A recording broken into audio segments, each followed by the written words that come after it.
They said the Northgate Mall was dying. A skeleton of its former Glorus stores shuttered, escalators frozen, fluorescent lights buzzing like insects trapped in a jar. Few still came, mostly out of nostalgia or desperation, but no one knew what slept beneath it.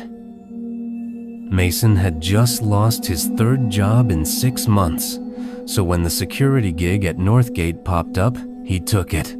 Night shift, quiet work. The manager barely looked him in the eye when he handed over the keys. "Just stay upstairs. Don't go into the maintenance level," he muttered. No explanation.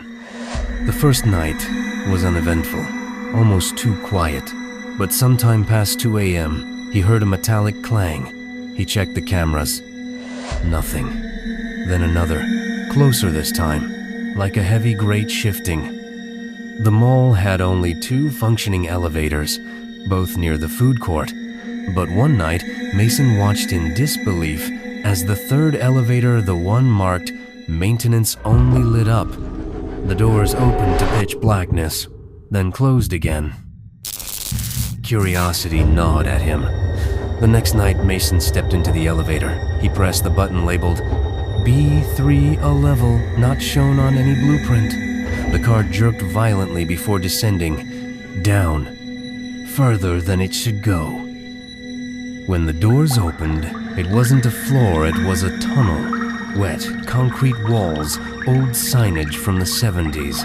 A strange hum echoed through the passageway. As Mason stepped out, the doors closed behind him with a loud clang.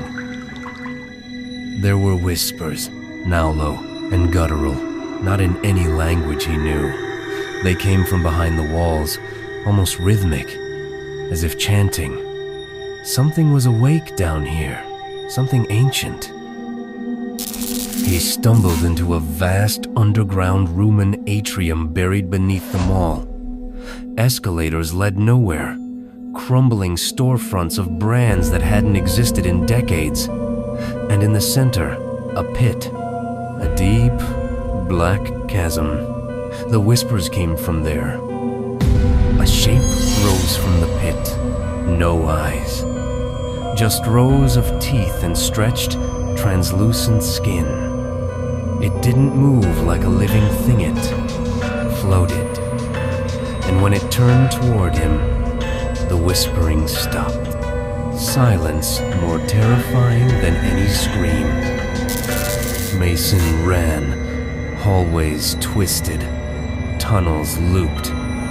No matter how far he went, he always came back to the elevator.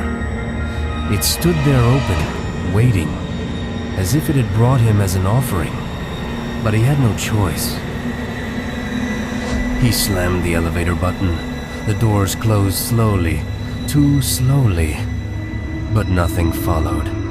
When he emerged, it was daylight, but the mall was different now, silent, abandoned, as if it had been empty for years.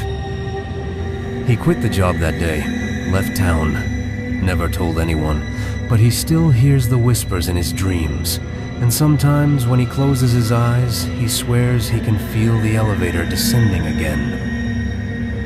They say malls are dying, but maybe some are just being reclaimed by something older than time, something that's always been beneath us, just waiting for the silence to return.